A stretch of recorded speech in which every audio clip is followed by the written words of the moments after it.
Yeah, let's begin the class.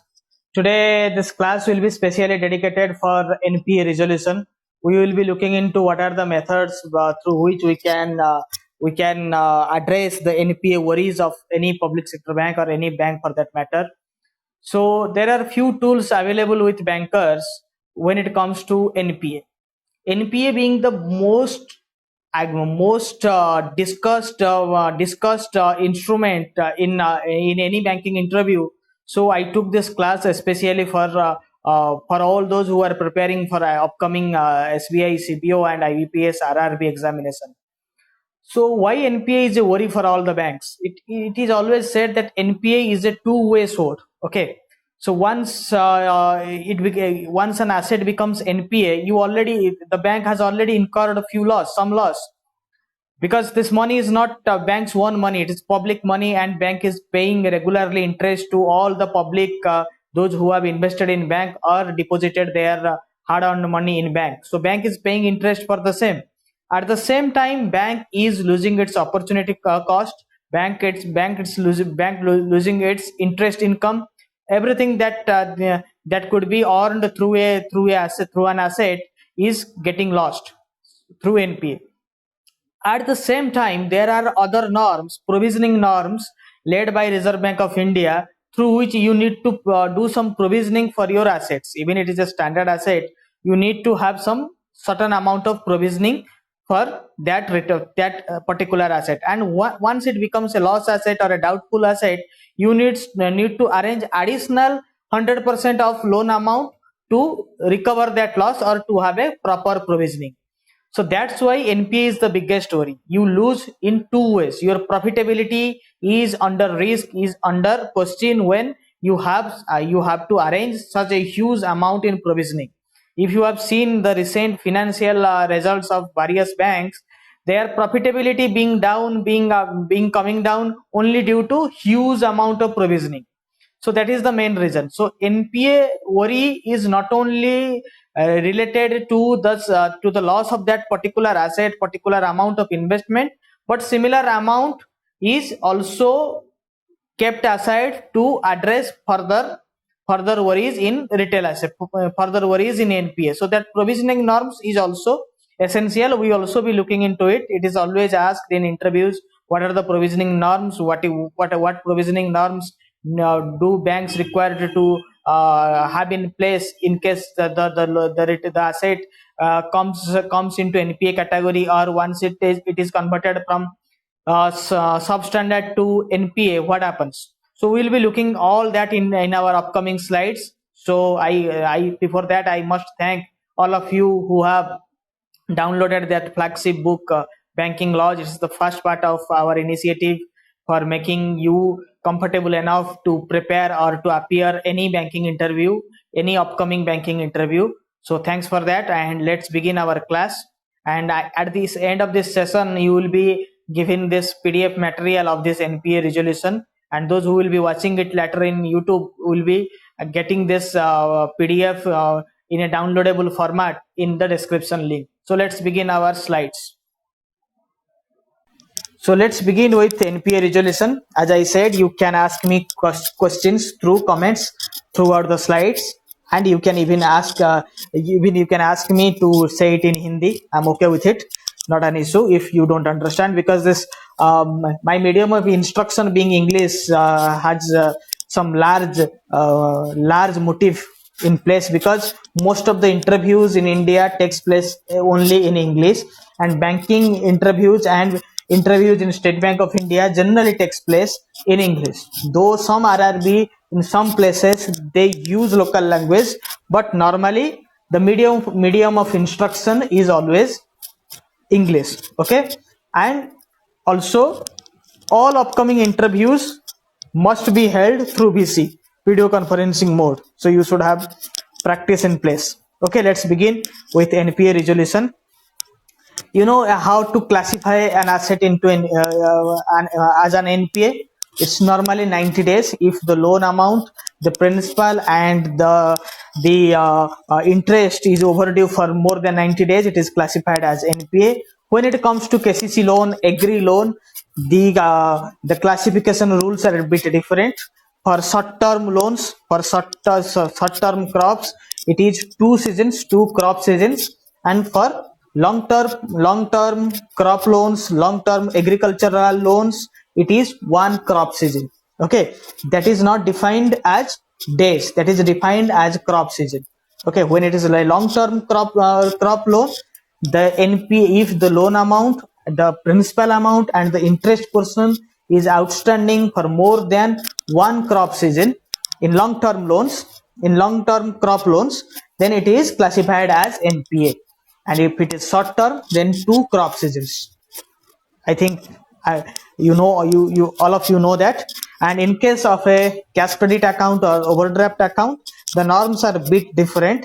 They say if it is overdue, if it is out of order for more than 90 days, then it is classified as NPA. Out of order means if the outstanding is excess is higher than the limit assigned to that loan.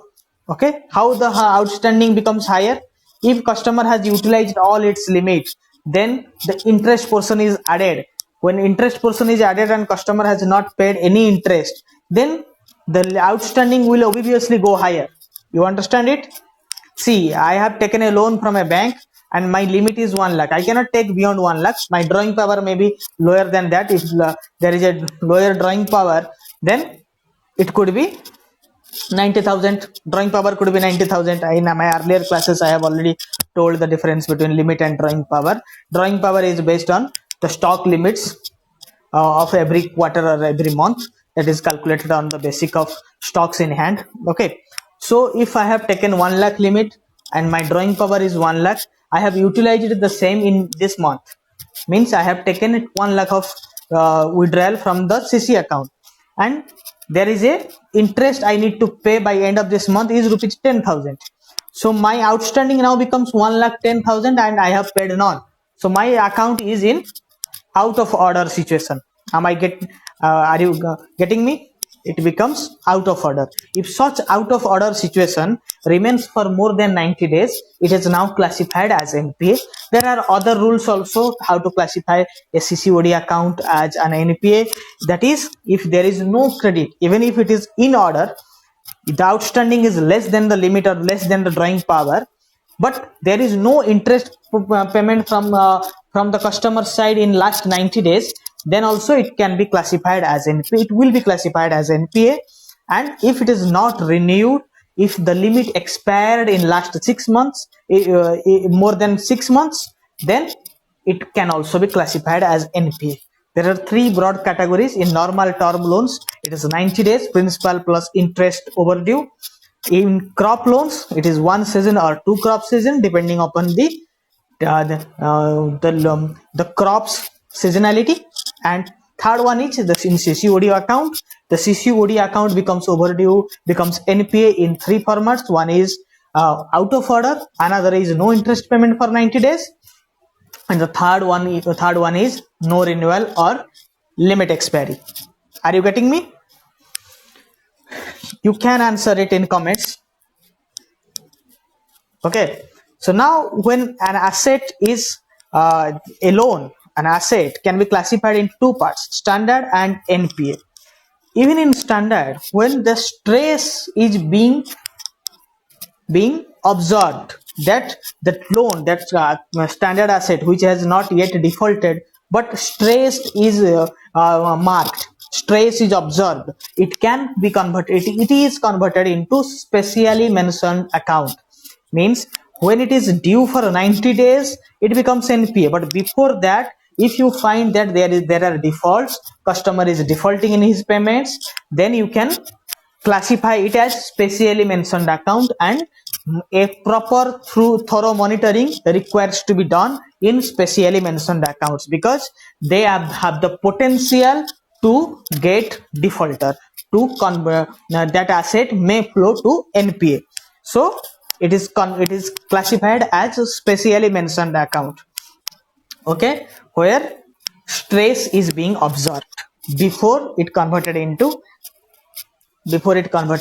an NPA. Okay, So this SMA has 4 broad categories, but you can largely say that SMA has 3 categories, that is SMA 0, SMA 1, SMA 2. SMA non-financial means it is a standard asset, no stress is being found. In SMA 0, if the default is up to 30 days, then you can say that it is in default. So how a loan can be converted into SMA 0? If the submission of stock statement and other stipulated operating control statements or credit monitoring or financial statements, non-renewal of facilities based on audited financial is not done in CC or OD accounts, that can also be called SMA 0. Okay, so normally 0 to 30 days for other loans. In CC and in CCOD accounts, if the delay is 90 days for the following reasons, the reasons may be delay submission of stock statements, delay submission of operating control statements, required statements, fund flow statements, or statements that are related to the CMA, credit monitoring arrangement. So all that, if delayed for 90 days, then it can be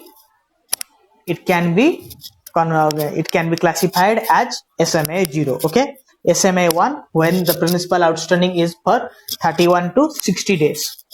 Okay, principal or interest both due for 31 to 60 days, and SMA 2 is 61 to 90 days.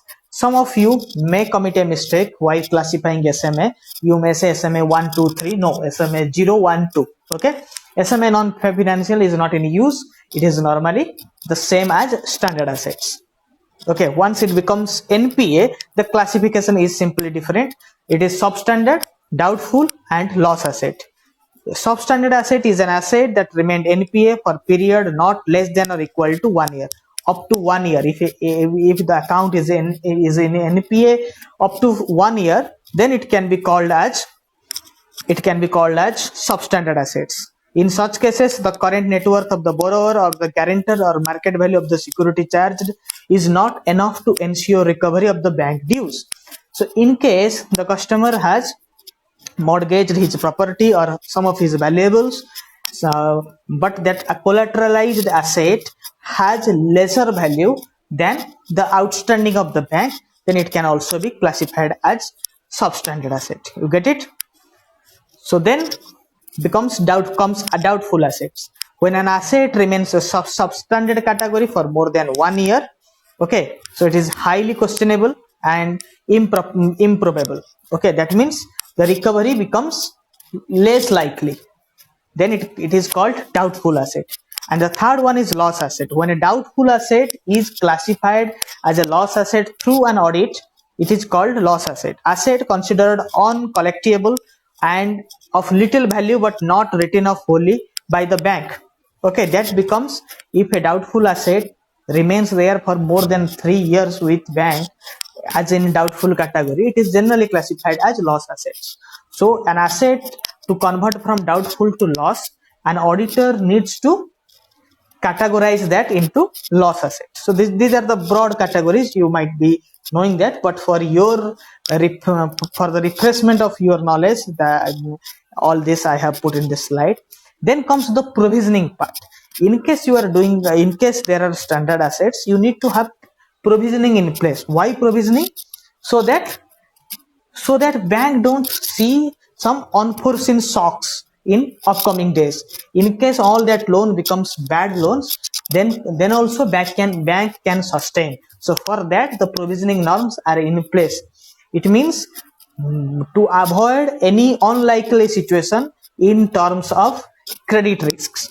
So the provisioning norms were laid down by Reserve Bank of India. Even if it is a standard asset, even if it is a loan you have provided, the risk associated with that loan should be provisioned. That amount should be kept aside. Okay, if it is a normal SME or agri loan, then in standard assets you have to kept aside 0.25% of that loan, even if the loan has not become NPA and you have extended a SME loan or an agricultural loan, that you have to keep aside 0.25% of that entire loan outstanding. And when it comes to commercial real estate loans, you have to keep aside 1%, and for any other loan for that matter, you need to keep aside 0.4% for in terms of provisioning. Okay. Substandard assets. Substandard assets, when it comes to flows to substandard asset, when a standard asset converts to NPA, soon after conversion to NPA, it becomes a substandard asset. And a substandard asset in a secured person or in secured loans, you have to keep aside 15% of that loan outstanding. If your entire loan portfolio in secured loan part is 1000 crore or 100 crores for that matter, you have to provision 15 crores. If it is 100 crores, then you have to keep aside 15 crores out of your profit for future dues. In case it is non-recoverable, this 15% 15 crore rupees will come in use. So that means it will drag your profitability. How NPA drags your profitability? In two ways. It becomes a loss asset, it becomes a loss, your investment becomes loss, then you have to keep aside a provisioning. That means there are two ways how NPA drags banks profitability. So addressing NPA worries is a major concern. So you may be asked in any interview that how to address NPAs, why NPA is so worrisome. Okay, so due to these two reasons, NPA is worrisome. Okay, then for unsecured loans, for any unsecured loans which become substandard, you have to keep aside 20%, 25% of that loan outstanding. Okay, and in doubtful, there are three stages: doubtful 1, doubtful 2, doubtful 3. Doubtful 1 is D1, D2, D3 they call it, and in every year the provisioning norms are a bit different. For the first year of doubtful, a secured loan part has to have provisioning of minimum 25%. In D2, the provisioning should be 40%, and in doubtful 3, it should be 100%. Okay, and for unsecured loans, when it becomes doubtful, you have to have provisioning of 100% provisioning, even if in the first year. Okay, you got it? And in the loss assets, both secured and unsecured loan becomes 100%. Even after day 2, doubtful 2, that loan can be classified as loss asset when a auditor writes it off as a loss asset. So from D3 onwards, doubtful 3 onwards, all the NPA assets, all the substandard assets become need 100% provisioning. Okay, and unsecured part also requires 100% provisioning. I think you are clear with this provisioning details. You don't need to remember more than this. These are the basic, but if you look into this circulars of RBI, there are many norms, many things related, but I have summarized for you. As I always say, my mission in this crash course, in this class, is to filter the information for you. There are information freely available throughout the net, throughout the circulars, throughout the study materials, but you need to have specific information with you in order to crack any competitive examination. So abundance of information is something which is very detrimental for your preparation.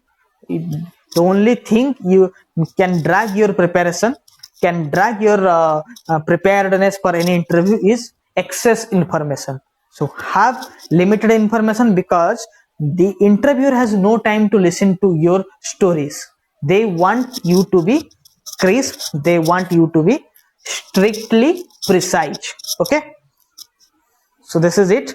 So what are the tools in the hands of a banker or a bank to deal with NPA, non-provisioning, non-performing assets? There are 4 major tools, you can say, which a banks can use as a tool to reduce the NPAs drastically. And after the introduction of all these acts, the NPAs in India have got a drastic reduction, because NPA were grooming like bombs, grooming like atom bombs, but they were reduced through all these acts. That is the first act, in order to check this NPA growth was done in the year 1993 when the Recovery of Debts Due to Bank and Financial Institution Act 1993 was enacted, and this act has formulated DRT and DRATs, okay, debt recovery tribunals and debt recovery appellate tribunals.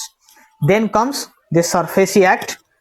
Then comes the OTS Act 1997. This is not an act, this is a rule formulated by Reserve Bank of India, and Corporate Debt Restructuring Plan 2001. And then comes the Lok Adalats. Lok Adalats are very instrumental in order to address the NPA worries. Okay. In debt recovery tribunals, the outstanding above 20 lakhs can be filed. Cases where the outstanding is more than 20 lakhs can be filed. And in Lok Adalats, the NPA cases where the outstanding is up to 20 lakhs can be redressed. Okay. So, and in Lok Adalat, the issue we will be looking into how Lok Adalat addresses NPA worries. In Lok Adalat, what happens? It is an inexpensive method of addressing NPA worries because there are no fees involved in Lok Adalats, and it has equal jurisdiction as a civil court has.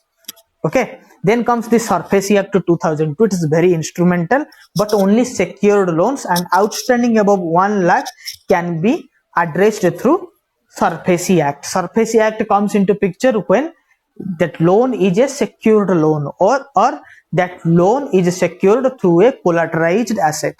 Okay. Then comes Insolvency Bankruptcy Code 2016. It is very instrumental in addressing NPA worries, especially of large corporates. Okay. So in upcoming slides, we will look into all that, debt recovery tribunals, etc. Let's see what is debt recovery tribunals are. Debt recovery tribunals are the tribunals to recover bad debts of the banks. Then you can file cases above 20 lakhs in DRT. There are 39 DRTs as of now in India and 5 DRATs. DRAT is appellate tribunal. Appellate tribunal means the higher court. Okay. DRT can be classified as high courts and DRAT as Supreme Court. Okay. So any appellate tribunal, the Supreme Court is called appellate court or apex court in India. So similarly, DRT and DRAT has similar roles. Even if a person aggrieved with a DRAT can only go to Supreme Court, nowhere else. And the matters that are classified that comes to DRAT and DRAT cannot flow to normal civil courts. That's why the debts due to banks can be addressed only through DRT, and when you are aggrieved, you have a complaint against the DRT order, you can go to DRAT. Okay. And this is the rule how a DRT presiding officers, what should be the DRT presiding officer's qualification be, etc. Once I submit the PDF to you, I provide the PDF to you, you will be finding out. Don't worry about that. This is the normal classifications, so this is not that necessary. And composition of DRT, this is composition of DRT, and this is the composition of DRAT. Okay. So this is DRAT, not DRT. It's DRAT. Okay. So let's go to the next slide.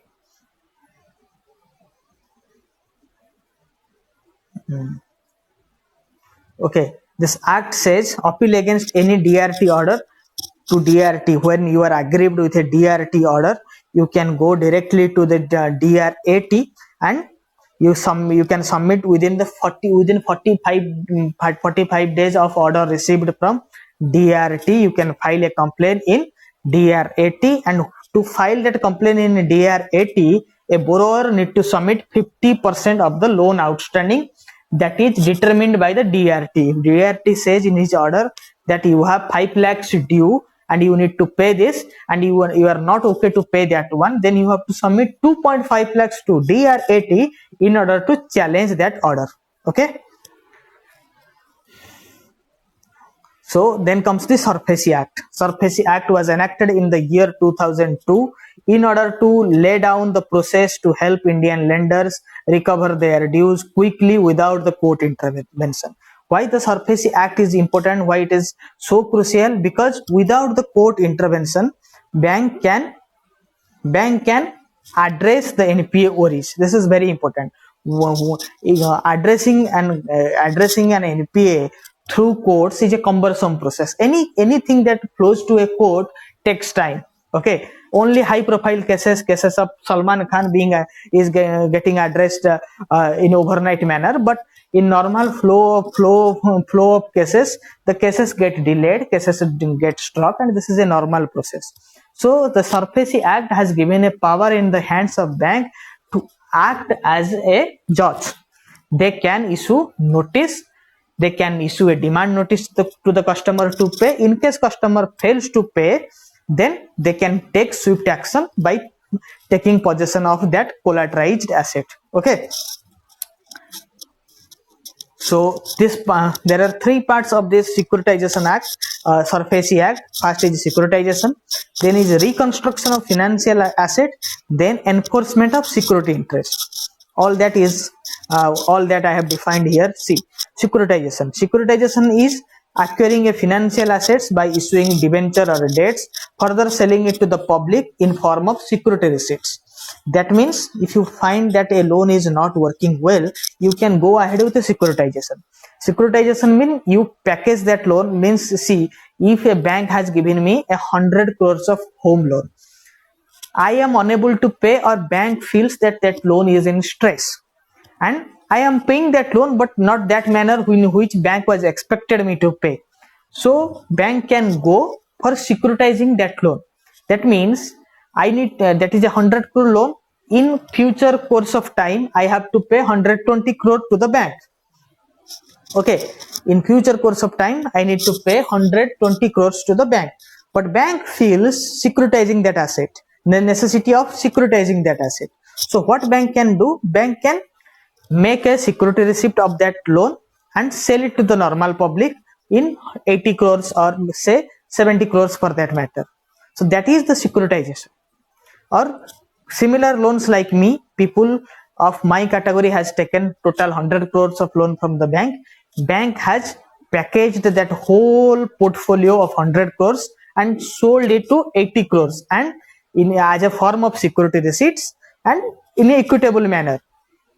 That 80 crore can be divided into 1,000 parts or 10,000 parts for that matter, and whatever the recovery from that part will be in future time. That means if that 80 crore, the future recovery will be 100 crores. That 100 crores will flow to all that investors who have invested in that security receipt in a equitable manner. Okay, that is called securitization. Reconstruction of financial assets means you take over of that management of that company and you reconstruct that loan, you restructure that loan, you restructure the management so that the company becomes able in a future time to repay all its dues. Enforcement of security interest means bank takes possession of that interest. In interest here, security interest means security right. That means the security interest was with the borrower. When he fails to repay that loan, when the borrower defaults, the security interest is now converted to the bank. Now bank becomes the owner of that collateralized property. So these are the three main parts of SARFAESI. Okay, so what is that process flow of SARFAESI? How the SARFAESI is addressed? Let me tell you. First, the loan, a secured loan becomes NPA and the outstanding is more than 1 lakh. Okay. Then what the bank can do under section 13 and subsection 2 of SARFAESI Act, the bank will send a demand notice. Before sending the demand notice, bank will make numerous attempts to recover the loan. If in any means the loan is non-recoverable, bank will go with this recovery process through demand notice. Section 13/2 is called demand notice under SARFAESI Act, right? So in demand notice, what you say to the customer, you say him that you pay back me the loan within 60 days or else I will take possession of your mortgaged property. Okay, you got it? So this demand notice is served before 60 days, and a 60 days period is given to the borrower to repay the loan. Okay, only when the outstanding is more than 1 lakh and it is a secured loan. Okay, if customer finds it illegal, or if he finds that his loan's classification is not as per the legal terms, then only he can file a objection. If customer files an objection that my loan should not be classified as NPA, or the amount mentioned here is has some variations to the original amount, then only the customer can file an objection to the bank, and bank is bound to reply back the customer within 1 week. Okay, so, and bank has all the right to deny that objection. Then after the end of 60 days, bank sends a possession notice under section 13/4 of SARFAESI Act 2002. Possession notice means now bank will take over that asset. So how will bank take over? Bank will take over it through auctions, through public placement, through private placement, and there are minimum 2 attempts of auction should be made. And in this process, the district magistrate, if bank writes to the district magistrate, then district magistrate will come for the help of the bank, and within 30 days the district magistrate has to play a vital role, play a crucial role to take over, to help bank in taking over the collateralized asset. If under all that process, throughout the process, the borrower feels aggrieved, feels it is injustice, illegal, then he can file a case in debt recovery tribunal. Okay, and the debt recovery tribunal, if he again finds it the orders of DRT is not okay, he can go to DRAT, debt recovery appellate tribunal. Okay, so this is the entire flow of SARFAESI Act, how a customer can complain in SARFAESI Act. We have looked into it. Let's see ways of recovery. If the recovery is done, if bank has to recover the loan, bank has 4 ways to recover the loan. Bank can take possession of the secured asset. Bank can take over the management if it's a company and bank feels that there is due to lack of proper management that loan has gone overdue, loan has got defaulted, then bank can take over of that management, and or bank can appoint somebody. In the third step, bank can appoint somebody to manage that corporate so that its loan gets recovered in due period of time. And the fourth way is, if somebody has some dues to be paid to that person, to that borrower, against that collateralized asset, means I was the borrower, I have collateralized a asset to the bank, but during that time I have given that collateralized land in lease to somebody, and that somebody has to pay me some dues, and bank has all the rights to summon that person to pay back the dues, because now that asset is of banks, then bank can recover the dues from that third party also. So these are the 4 ways of recovery that is vested in the hands of a banker. Okay, so let's see securitization, which I have already told you. So there are separate videos in my channel, you can see it for your reference. But in this quick session we will be looking into only the important parts.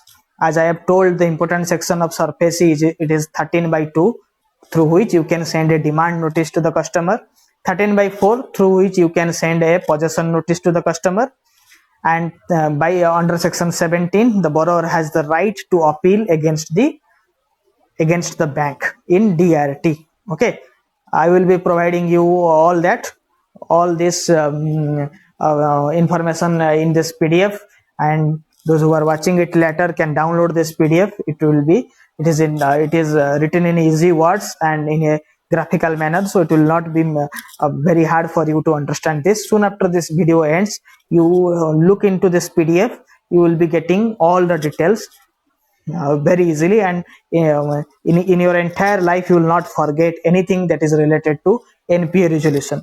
So to address NPA resolution through SARFAESI, it is mandatory that security interest should be registered in SARSAI. SARSAI is a portal that is created through SARFAESI Act, that is Central Registry of Securitization, Asset Reconstruction and Security Interest of India. So when somebody has mortgaged a property, you need to register that in SARSAI, and it is mandatory to address SARFAESI when to impose SARFAESI whenever necessary. Here comes insolvency bankruptcy code. Insolvency, what is the difference between insolvency and bankruptcy? When a borrower or a customer, when a individual is unable to pay off his dues, his debts of a certain sum, which is defined under this act, he becomes insolvent. That means incapable of paying his dues. And when that insolvency is legally stamped upon that person, it is called bankruptcy. Bankruptcy is the legal process, legal term of insolvency. Okay, the IBC is not an act; it is a code, because codes are summation of all the acts, and it is the essence of all the acts that are enacted before the law, before the code comes into place. Okay, so the IBC says there are 4 parts of this code. First is the definition, second is the insolvency process for corporates, third is the insolvency process for individuals, and fourth one is the adjudicating authorities. That means National Corporate Law Tribunal, NCLT, National Corporate Law Appellate Tribunal, NCLAT. Similarly, DRT, DRAT, the NCLT and NCLAT are formed to handle cases of insolvency, cases of debt restructuring of corporates. Okay, so there are few acts which were enacted before this IBC. They were this Companies Act, Sikh Industrial Companies Act, SICA 1985, RDD BBFI Act 1993, SARFAESI Act 2002. Okay, this insolvency code was made for proper resolution of insolvency cases, and the insolvency case was also useful for ease of doing business. There is a code for ease of doing business. When it before this IBC, India was ranking very higher in terms of ease of doing business. Once this IBC is in place, India's rank was came down. It means India is in a better position in terms of ease of doing business. Okay, why is it helps in ease of doing business? Because business houses invest in a country or in a place where exit is smoother. Okay, so if something goes wrong, they are free to exit. That makes somebody invest in a particular land, particular country. So it is very important to have a exit rule in place, proper exit rule in place. If you find that your project is not working well, then you go ahead for winding it off. So once IBC is in place, winding up in a business in India becomes more smoother. Okay, and also it helped in debt resolutions, loan resolutions, due resolutions of big corporates in India. The worry in recent days, in after this 2008 collapse, recession, the loans of big corporate houses were mounting. So that means this IBC helped in resolution of big debts of big corporate houses. So this IBC insolvency bankruptcy code is applicable to the companies like LLP, all companies governed by Companies Act 2013 or 1956, any other company which is governed by any special act, all limited liabilities partnership firms, all individuals were covered under this act. So mostly all these corporates and individuals are under this IBC code. To initiate an insolvency process for a corporate debtor, the default should be at least rupees 1 lakh, or which can be enhanced to rupees 1 crore. Okay, so if a company fails to pay rupees 1 lakh due, then a corporate creditor or a operational creditor or the company itself can go to NCLT for insolvency process. And there are two solutions to insolvency process. One's insolvency resolution process, another is liquidation. Once a case is filed for insolvency resolution, the NCLT has two processes is in his hand. One, either to give a chance to that corporate for resolution, to find out a way how to repay that loan. So that is called a one type of reconstruction of management, of reconstruction of debts. If that resolution fails, then liquidation. Liquidation means winding up, selling of the assets and selling that asset to somebody else, and whatever amount is recovered, then the dues are paid to various people, various debtors, sorry, various creditors. Okay, so in insolvency resolution is nothing but the how the corporate debtor can find out ways to solve his worries and solve his management concerns and pay back the dues. Okay, so all that is in PDF, and there are separate video of insolvency bankruptcy code is in my channel, so you can check it out. I don't go into details. All that is in this PDF. You can check it out. So what happens in case of that insolvency resolution process does not work? If all that financial creditors find that this insolvency resolution process is useless, the bank, that company can never recover and the loan dues can never be paid, so the liquidation process starts. What happens when a what to do, how to go ahead with liquidation? When a 75% majority of the creditors committee resolves to liquidate that corporate. Okay, so when 75% of the creditors, those who have given a loan to that corporate, decide that let's sell that company and go ahead with whatever money is recovered, we will take it and we'll close the case, then this liquidation process can start. Or this creditor committee does not approve any resolution plan within 180 days and 90 days. The beauty of IBC is that there is a time frame given. Any case cannot go long. It can go maximum up to 270 days. As there are some, it was new to the context of India, some cases go beyond 27 days, but there is a stipulated time frame within which the resolution process can be completed. So this is the beauty of this resolution process. If within that 270 days any resolution process is not approved by the creditors committee, then the liquidation can also be done. Or when the NCLT rejects that resolution process, it can also be done. Then comes the moratorium. Or once the one case is handed over to NCLT for insolvency, the moratorium takes place.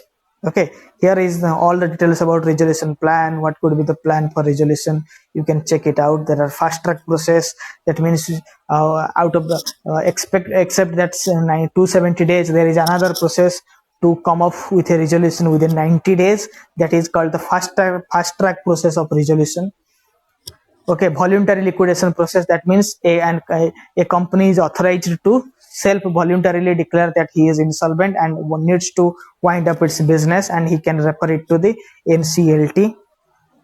Okay, so for individual cases there are two options available. One is fresh start. He will be given one chance. Similarly, in corporate cases there are two ways: insolvency resolution or a reconstruction plan, and liquidation, sell and wind up.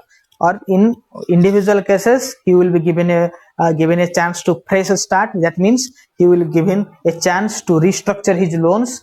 He will and he can go to DRT and say that these are the loans due to me and I want to pay it in some more days. So that can be accepted. If accepted by DRT, then it will be called fresh start. And if that fresh start fails, then he will go to this declaration of bankruptcy. He is declared complete bankrupt now. Okay, he cannot pay off the dues. There are some authorities to deal with this IBC code, that is Insolvency Bankruptcy Board of India. and insolvency resolution professionals. Who insolvency resolution professionals are those who will be appointed once the case is filed in NCLT for this insolvency resolution. These professionals will work as mediator of that corporate and the creditors committee, and he will be instrumental in finalizing a resolution process, and in case the resolution process fails, he will be appointed as a liquidator and will work to liquidate that company. Okay, and it is all about this IBBI.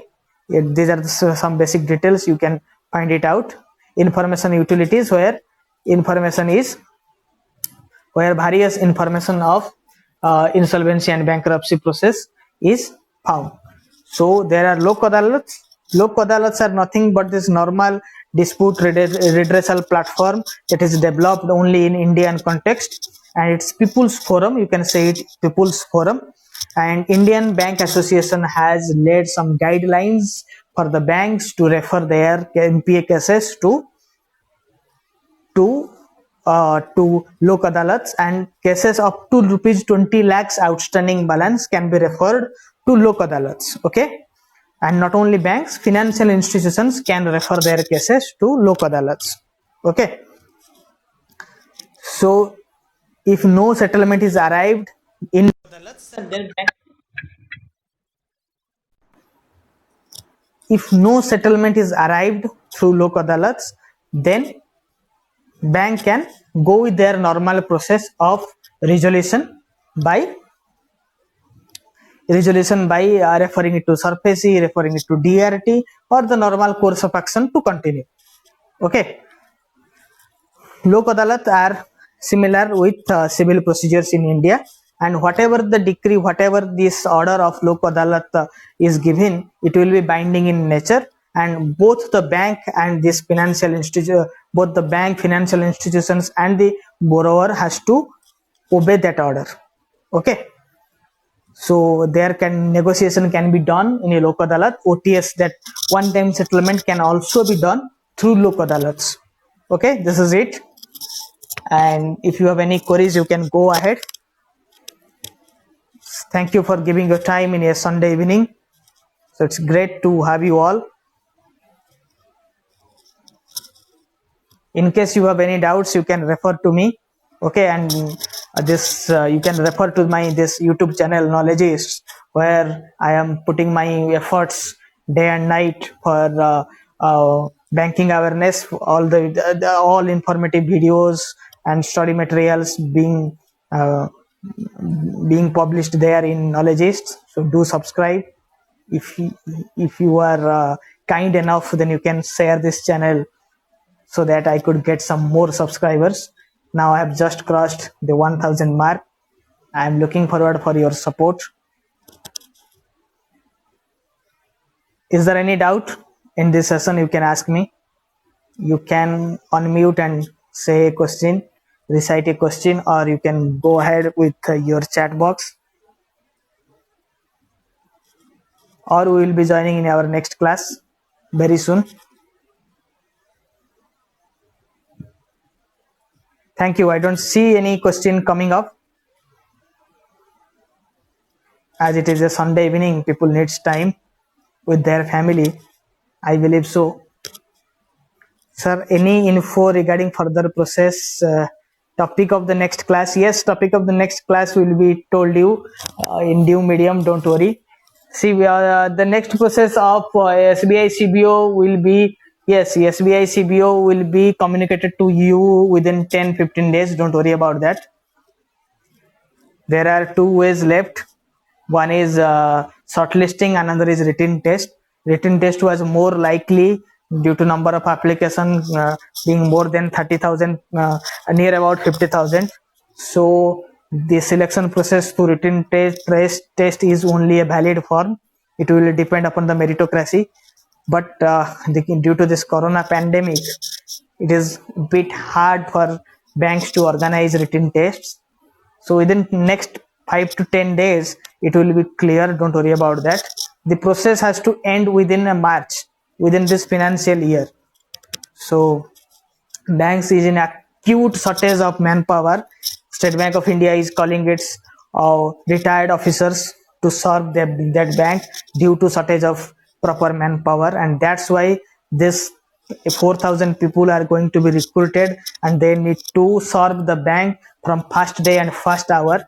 They don't need to train, they need to waste their time in training them. That's why this CBO recruitment is done. Okay, so 10 days. Yes, please go ahead.